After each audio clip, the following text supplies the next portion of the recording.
Medfield TV. Community shows.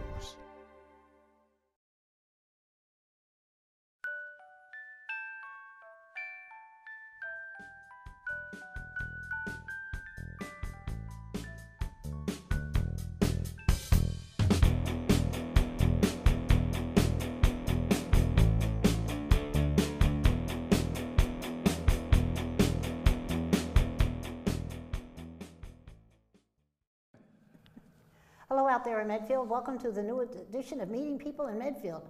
My guest today is, I think you probably know if you went to the town meeting, a man named Scott McDermott.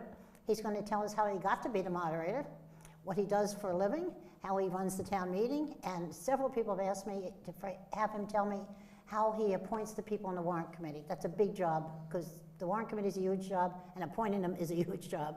So we've got a lot of things on your plate there, Scott. So how about we start, how you got to be moderator? Well, I got to be moderator. Kelly and I came to Medfield in 1993. She and many of her friends were immediately through the schools, kind of immersed in the activities of the town. Have always been interested in local civic affairs and the activities of community, and ultimately I ran for the Park and Rec Commission, and so I was an elected Park and Rec Commissioner for 2 terms. Mm-hmm. And then George Niles, who was the moderator, was stepping away. And there you go. And there I was, and I ran. And who ran against you the first time? I didn't. I ran unopposed. Did you? Yeah, I remember I voted for you. Even the first time, yes. I can't remember if you were opposed or not. Yeah. Now it's a 1-year term, as I know you know, and so I just will be completing my 15th 1-year term. So of doing this, you never think about it at the beginning, projecting out 15 years, but. It's been very, very interesting, a lot of fun, met a lot of great people. And a lot of bad people. Yeah, no. And have been, obviously to be engaged in the activities and the fabric of what's going on in Medfield has been a lot of fun. I always tell people, actually, I did 12 years in youth basketball. Basketball had been my passion when I was growing up and through high school. So where did you go to school? I went to the Westwood Public Schools and then to Xaverian, and then off to Colby College in Maine. Came back and taught high school history, and then went to Boston College Law School. So kind of it was always a succession of that. And you passed the bar? And I passed the bar, yeah, first try, in 1981. And but anyway, so when my boys were starting to be of the age where basketball was kind of in the cards, I got very involved. Bill Hatton was the commissioner, so I was part of the Bill Hatton administration. It wasn't all that formalized, and was on the board for 12 years. You did a great job. It was very interesting, but I do tell people that dealing with the rough and tumble of youth sports and all of the engagement of everyone, the kids and the parents, that I felt like I was prepared for the rough and tumble of local politics for sure. Yeah, through that activity. My husband coached ice hockey, did he? because we have 4 sons, and then he coached soccer, and then he was president of Little League for several years and coached Little League for God knows how long.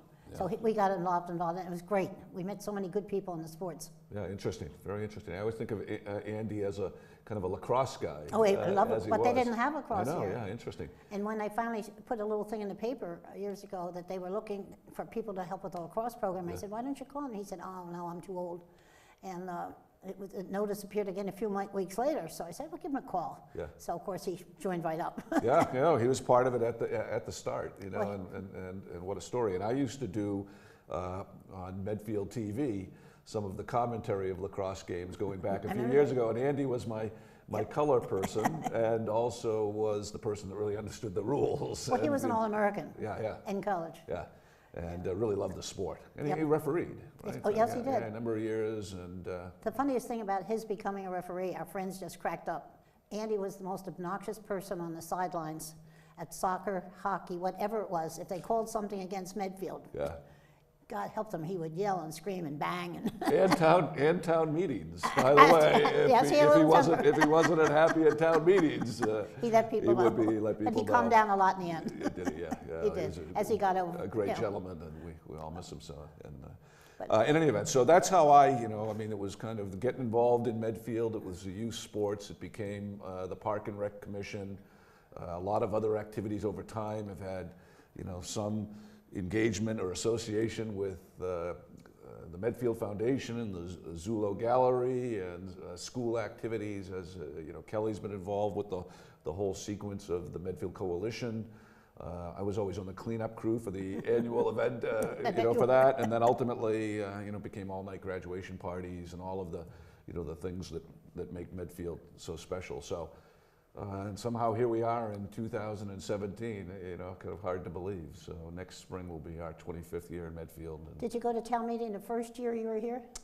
I went very early. I actually had gone, I was one of those kids. I was a government major at Colby. I was interested even growing up in, so I knew of town meetings. And so when I came to Medfield, we were in Millis for 7 years, and I remember going to Millis town meetings, so I can't remember, I wouldn't want somebody to go back to the records, but I know that I started going right away because I always thought it was just such an interesting institution, with all its imperfections, was, a very interesting way for these small New England towns to do business. But part of my engagement was shaped by, a town meeting very early that had to do with the beginnings of the evolution of all of the school building projects. Mm-hmm. And if you remember, there was an initiative around a pool, particularly that some folks that were of my generation had been engaged in, and the Park and Rec people had been pursuing it. And then the town meeting got very vocal, yes, it did. Very antagonistic, very aggressive. I remember being shocked. I was actually, I must have gotten there late because I was in one of the classrooms, but I just remember just how contentious it was, and how it seemed like a generational battle in some ways, or at that time, Medfield was in transformation. As we talk further, you'll hear me say that I think of, change doesn't come in a straight line. It comes in these various waves. It goes up and down. And so you came here in the 1960s, and that was a wave of Medfield.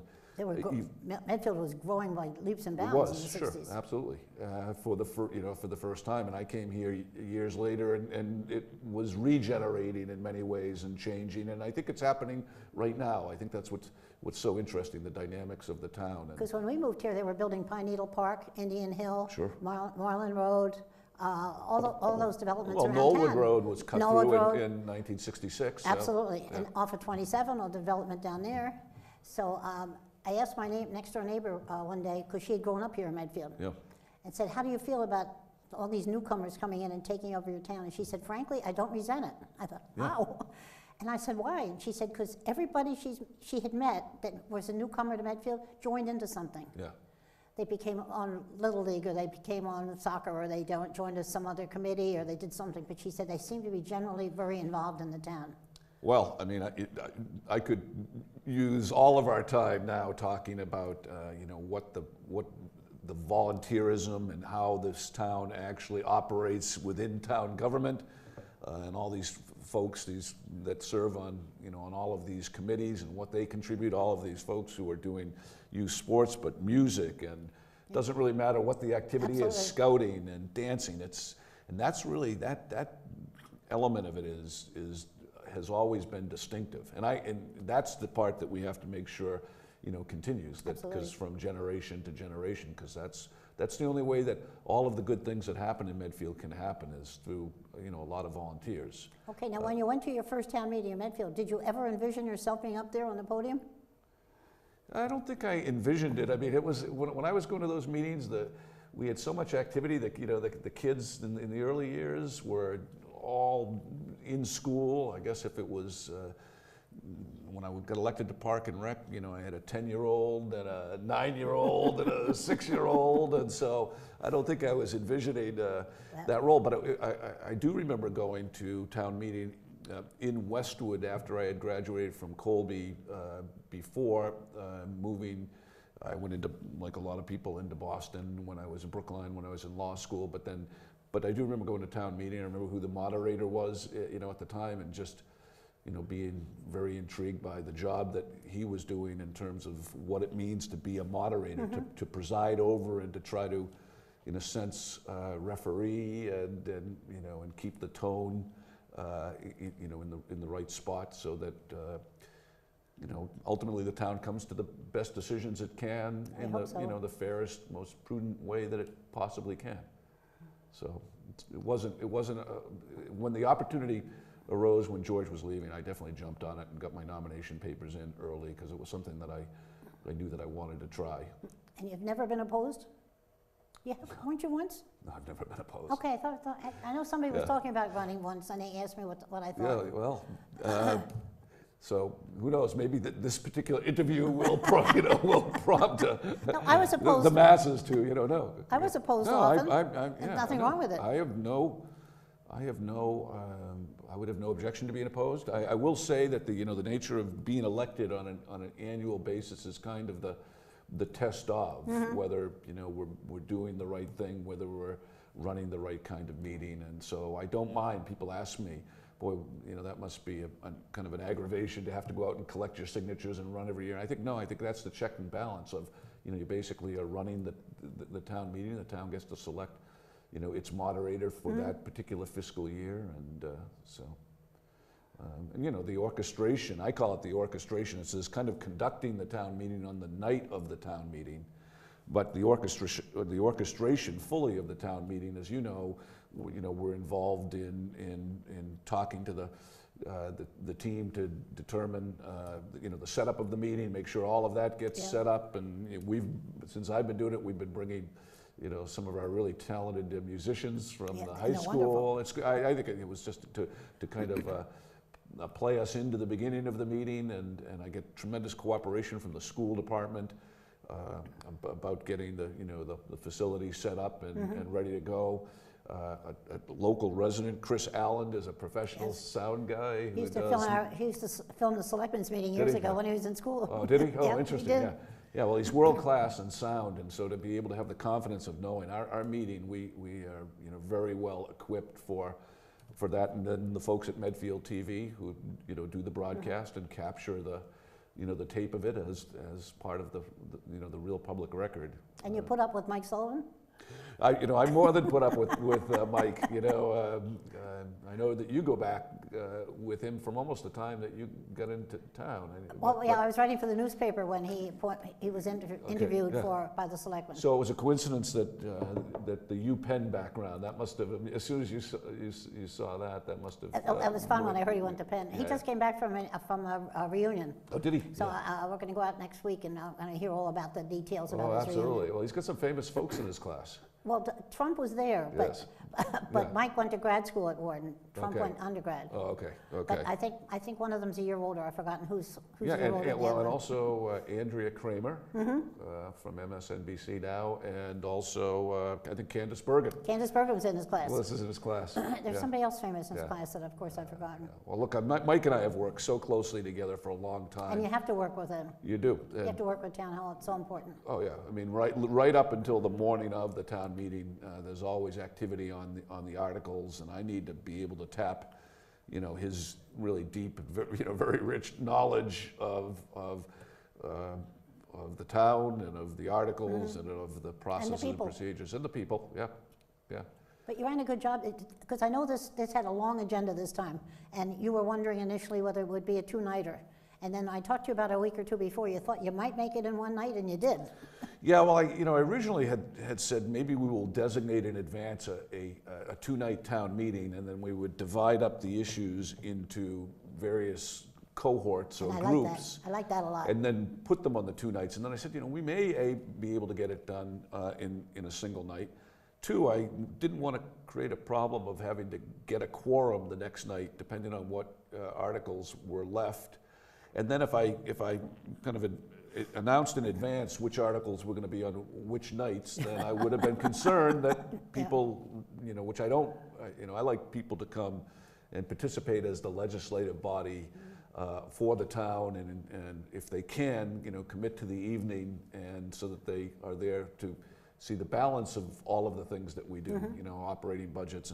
But this year we not only did we have a number of substantive issues, but we also had a big agenda of zoning articles, which you need to go through deliberately. I especially appreciated those articles being together. Yeah. To see the planning board all standing up at the same microphone, so ready to answer whatever came up. They didn't have to get up and down, and you address this and you address that. They all were there, and I thought it was a great sign of a committee. Well, that's part of the orchestration, is that I do talk to chairman of the committees in advance when they have a series of articles, and that committee, the planning board, they're part of those really unsung heroes of the town. The amount of time that they spend doing their work, and so I thought it was important to have the whole planning board be there. Great. And I thought it went well, and we just got in under the wire. I think we were done a couple minutes after 11, and I'm required to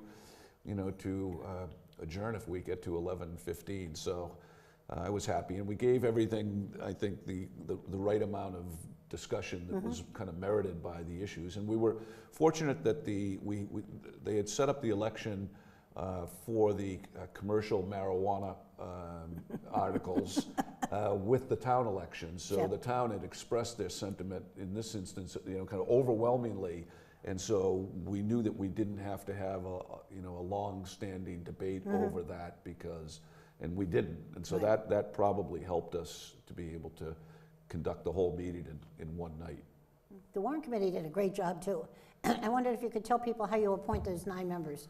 Sure. The Warrant Committee, I always tell people there's 3 things that you are engaged with or have responsibility for when you are the town moderator, and one of them is the town meeting. Both it's making it happen in the way that it does, but also moderating those hours that you're together. But another one that was almost astoundingly interesting to me at the beginning was the fact that the moderator appoints all of the members of the Warrant Committee. Now that could be understood because it's a deliberative body, but it still is a lot of responsibility. It's a huge committee. And so I've always taken that very, very seriously in terms of making those appointments, and also being involved in the orientation of new members, and because the third item, I guess, that the moderator has some impact on beyond the town meeting and the appointment of the Warrant Committee,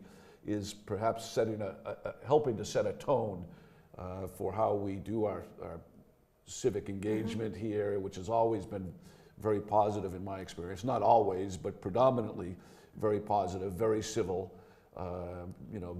People trying to be deliberative. So that third part of it. But getting specifically to the Warrant Committee, and over 15 years I have appointed 30 folks to the Warrant Committee and reappointed another 3 or 4, and so it's something that I've spent a lot of time with. So let me tell you how I think about Warrant Committee members. First of all, they tend to turn over in groups of 1, 2, 3 on an annual basis. The term is 3 years. And some members serve for 2 terms. That would be considered a full run. Yeah, we've had a lot of great ones that serve for 2 terms, because having the consistency is very helpful. Having the learning and the opportunity for the Warrant Committee to be able to put that learning to work. Because you learn a lot. So, but we have a lot of other people over time who have just taken new jobs, or had a couple that have moved out of town during their term.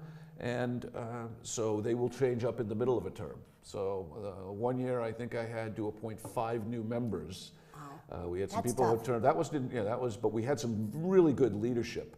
Some of those folks are still leaders in the town that were involved of the remaining members, and then other years I've only had 1 person that have turned over. Do you care whether they're male or female? Do you try and balance that? I don't care whether they're male and female. I actually have a little note sheet that I'm actually going to put my glasses on for a minute, because I developed this very early, just to think about the criteria, what it would be we would be looking for, for a Warrant Committee member. And so I'll just kind of read you what this has been memorialized for over time. The first thing that I look for is somebody that understands what I call the fabric of the community. And what this means is that what makes Medfield great is obviously, you can start with schools if you look at proportion of budget and all the long-term commitment that Medfield has made to education. But moving from that, it's everything from safe streets to some vibrant commercial, downtown, and some commercial enterprise as well. The welfare of our young kids and old people. and our seniors, and that's very important. Open space for me is a continuing draw. I mean, I've probably have walked almost every trail in. We have lots here. we have great spin. The trustees of the reservations property and our own property in town. We have a lot. But that has been a commitment, as you know, over time. For us, We've yes. had a number of articles in terms of that have addressed open space.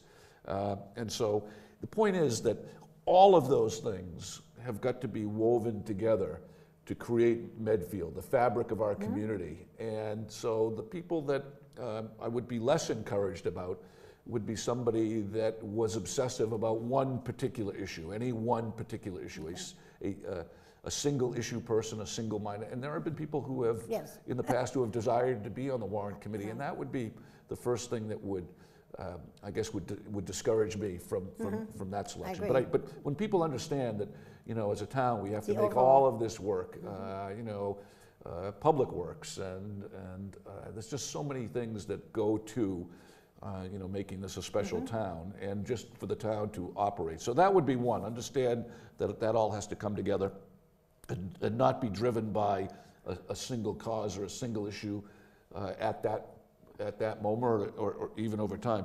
The second thing is that I do look for people who have already demonstrated a commitment to Medfield in some way. So if you look at the people that I've selected, whether it was in activities like scouting and youth sports, or oftentimes that's how I might come to know them, through activities, or other elements that they have been involved in that have not been governmental but have shown that they are committed to the town, that's a very good thing. So that would be the second criteria. Is this person already, before they become a warrant committee member and sit up in front of the town meeting and study and review all of these articles that oftentimes have strategic importance for the town of Medfield, that person has already kind of woven themselves a little bit into that fabric of Medfield by some activity or another. So that would be the second one. The third one is actually is kind of a question of style and demeanor, and the warrant committee is not an executive committee. It doesn't necessarily initiate activity, and it's designed to be. To react. It is, and to be deliberative, and to have the demeanor of an advisory group that's making a recommendation, hopefully a well-studied, well-thought-out recommendation to the town meeting about all of those articles that are on the warrant in that particular year. So that takes a particular kind of person who wants to be a part of a group that's going to be deliberative in nature, like a panel of judges. They need to be deliberative, and in this instance, a kind of a panel of advisors who can appreciate that, and that can therefore subordinate their own self-interest to the what the group is doing over the course of the time that they're together in each fiscal year, which begins really in September, and there's a budget hearing in the fall, but for the most part it becomes, as you know, very concerted from January right up through the town meeting, and particularly after the warrant is framed by the selectmen. It's now, those articles are very live over the course of January, February, and March as well. So that person who can work in a group, who, that the group dynamics add up, I call it the multiplier effect, that, that the 9 folks in the group, because they're working better together, can create a real good volume of consideration for the benefit of the town. You've worked in groups, that sometimes if you put 9 people together, you get the output of 3 people, because so much of the activity is wasted by internal issues associated with points of view and conflicts where people, the group doesn't produce as much activity. So that would be another element. I guess I would be inclined for warrant committee members to generally be a little more fiscally conservative, perhaps. You know, that it's actually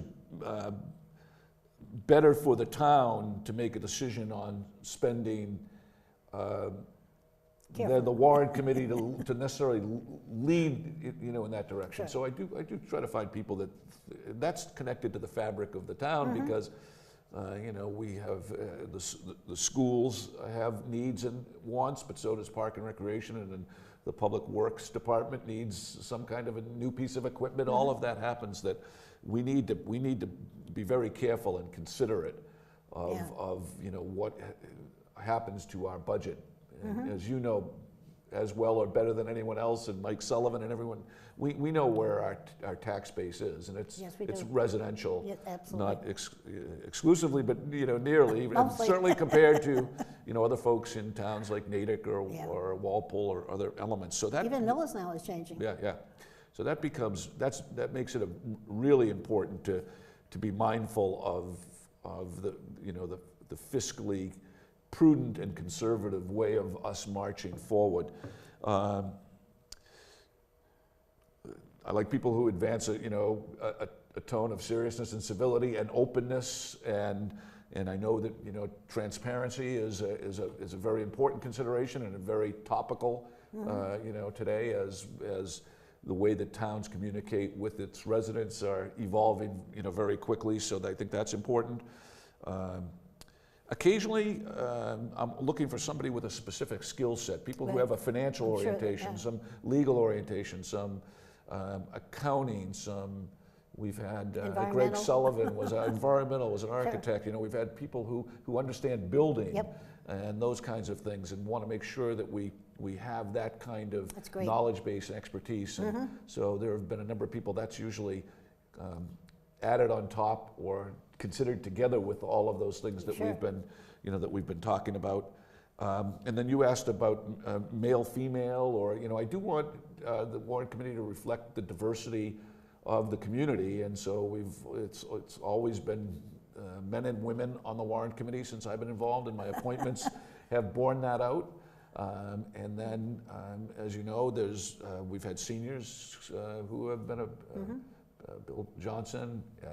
Our good friend Ed Doherty was on the warrant committee. Ed was a very good friend of mine. Yeah, he was a great gentleman too, and he was a great warrant committee member. A lot of fun too. Yeah, and right now Jack Wolf is on the warrant committee. So these people have added a lot, and I like to get people who are not brand new to town, but, you know, relatively new to town, and who are experiencing all of the opportunities and challenges of bringing their kids through our school systems. But I also like to have people who might be residents of Medfield and not have kids in the school system. Yeah. So I do try to think about trying to have the town be a little bit reflective of Because when I was appointed to the warrant committee by Ralph Copeland, I was the only woman on the warrant committee. And I think that only, in all the years before me, I think there's only been one other woman. No kidding. And some of the guys didn't especially like having a woman there. Really? But they seemed uncomfortable with it. But after a couple of years, that evaporated. Yeah. Because I was chairman of the first 3 years of Proposition 2.5. Okay. So we're meeting regularly, unfortunately, a lot. Yes. Because we were building the budgets up from nothing. If you had to have a police station now, police department, what would you have to have in the budget? So we were going going all the way up. And it took us a long time. We agreed on absolutely nothing.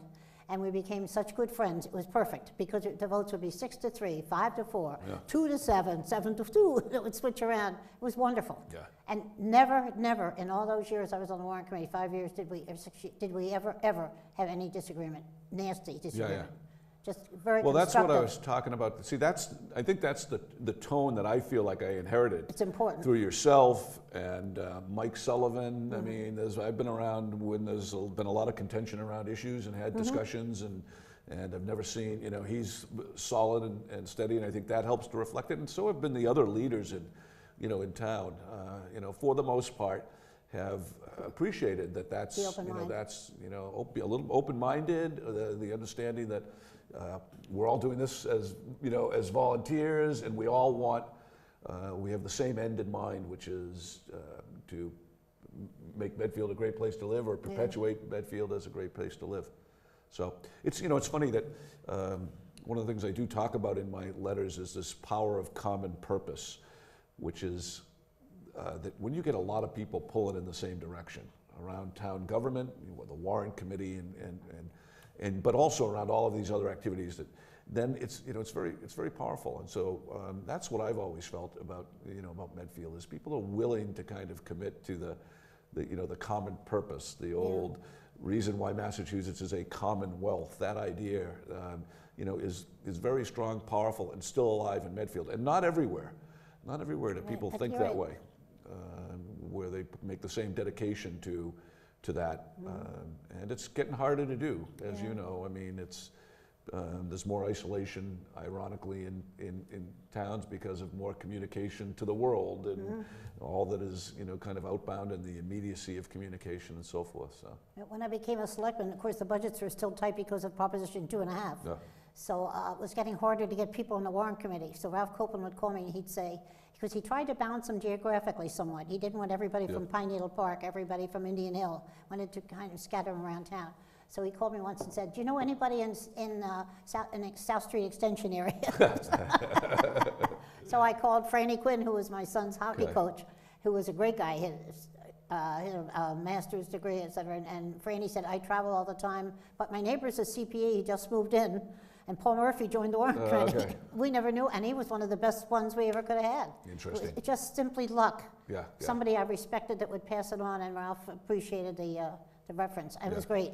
So he always tried to balance that like that too. And you've been great that way, and a lot of the way that that I've identified folks, among these 30 or 33 people over the years has been by receiving a reference from someone. I pay attention when I'm at town meeting. I am kind of looking out at, I have that opportunity and can see the people who have been committed regulars, who ask good questions, who are engaged. Those folks tend to make, really great warrant committee folks. But it's fun. I was always amazed how much fun I had on the warrant committee. Yeah. Absolutely. I would say almost uniformly, everybody who has been a member has really appreciated the experience of it, the kind of the insight about the town, but has also really appreciated the opportunity to interact with these other residents of the town who have become their friends through spending a lot of evenings in the townhouse together. And I agree that it's been a very positive experience for folks. Yeah. And, I think it's probably the best committee I was ever on. was it? Yeah. So far. I'm still on a few. I'm still on a few. But you really seem to enjoy the job. I do, yeah, I do. I think it's very, very interesting. We've talked about, all these reasons why, I think it is interesting, but there's even more than that. I'm very intrigued by the history of Medfield. I am too. And the fact that, it's almost, it's astounding that if you go back, 375 years almost, that it's, that they've been having these town meetings, literally, 1651 gathering to decide the important questions of the day. Yeah. And this is at a time when Medfield was kind of the outer frontier of where America was at the time. I mean, this is well before it was the United States of America, but still it required as a community, the residents to come together. Sure. To determine issues of common purpose, and then you go town over time, because of the Tilden histories, and also because of Richard. Yeah, he did a book too, so it's great. Well, he's done a book. He's written. I just week over week the articles that he writes on the town history. But there's been a number of those, and I've talked to him quite a bit about things that have been historic that have been done at town meeting. Like you can imagine the town having to gather to bring together a company of people that were going to go off to preserve the Union and fight in the Civil War. I know, can you imagine? And we think of some of these articles that, we're going to put a new turf field in, but those were, and it goes back all the way to the Revolution, to put together a contingent or a component to go to head off to Bunker Hill or wherever it was going to be, and then all kinds of other serious issues. The town has gone from stagecoaches to subways to the automobile, and we had a train for a while. We had bus for a while. Yeah. Well, the trade issue may be back with us in the future. might, Who it might. knows? You know, we'll see It really about might. that. So, and that keeps me, because of all of these things, I try to stay current generally with what's going on in the I'll town. be interviewing Richard in a couple of weeks, Wow. Yeah. and I'm looking forward to it. I had the opportunity because he was speaking as an honorarium for the naming of the bridge over on Elm Street for Okay. him to be able to talk, and it's always a delight for the town to hear his, and to be able to tell him, even though he was going to be leaving town, that we would get him back because And he loves it. yeah. But his sister's still here. His sister, yeah, his who's mother's great. still here. His His mother, mother- he's going to be coming back on a His regular mother basis lives to down do in that. Tilton Village, Oh yeah. and his sister lives in the old family house on Summer Street. Well, So we have to find something appropriate to name after Richard here in town at some point to make sure we get him back. And wait, I want to have fun with it though. yeah. I can think of a few I'll things. let you, when you interview him, ask him what should be named after him in this town. And he'll come up with some good ones too. Yeah. Is there anything else you'd like to add? No, but I want to thank you. Since I've been paying attention, you've been right at the heart of so many good things in Medfield. I know. I mean, I like the town. yeah, but it was things that people don't even know about. I mean, obviously, being a selectman, but the work that you did I know your CPR training. I taught CPR for 30 years Yeah. with Bill Mann, yeah. And we came to know each other in a lot of different ways. Yeah. I did Girl Scouts for a long time. Yep. Yeah, a lot of stuff. Yeah, that's great. But it's good. Any other questions that you would have for me? I can't think of any more. And I would encourage everybody in town, if they have any questions about either the moderator or the warrant committee or town activities. Do you want to give up your email address? I don't give out my email address, but actually anybody can reach out to me at, because I have multiple email addresses for the multiple things that I do, but at scottfmcd@comcast.net. I think that's the address that you reach out to me. I just put in Scott and it Scott, goes. that pops down, yeah. don't Well, I remember of what the course rest have email addresses at Boston College, where, as you know, I'm a professor and have had a long-standing relationship with the management school at Boston College and teach MBAs, experiential learning kinds of activities. I also have a practice, which is now a consulting practice and an investment vehicle that I'm involved in. So I didn't know that. yeah, a little bit. That's What do you do in your spare time? mow my lawn. Right now, I'm gonna do some edging and take care of some bark mulch. But I like to be active, and obviously, with the kids. Yeah, and you're soon going to be the father of the bride. Father of the bride in September. It's very, very exciting, and there'll be a lot of folks from Medfield who will be with us on the Cape that day to celebrate. So that's great. We've made a lot of friends here, and Kelly particularly has a aggregation I'm of sure she does. some wonderful people. So that'll be exciting. And actually, in some ways, while I still have the energy and the enthusiasm, I have more time on my hands because my kids are. Courtney's been in New York for a number of years, and Dylan has been in San Francisco over the last couple of years. So you have more time than you did when one of them was playing soccer in Rentham and the other one was playing soccer in Arlington on a Saturday, and never mind all of the other sports and activities. So I feel like right now, actually, it's when it comes to being able to do a number of things, that some of the time pressure is actually Absolutely. easier than it was No question. when I was younger. Yeah. So what's one of the advantages of getting old, right? Yeah, there's a number of advantages. Not many, but that may there's be some. one. Yeah, people call me sir, and all the time, or actually hold the door for me, or and I'm like, I'll take that. Okay, sir, thank you, sir, for Okay, coming well, and being interviewed today. Thank you. It's always a pleasure. I appreciate it very much. I think it's really, really good job you did today. I think you explained a lot of things to town. Okay, well, happy to come back anytime. And if anybody out there has any questions they'd like me to call and ask Scott to come back, give me a call or send me an email at annmedfield@verizon.net. Thank you for watching Medfield TV, and look forward to seeing you the next time. Thanks, everybody. Have a great summer of 2017.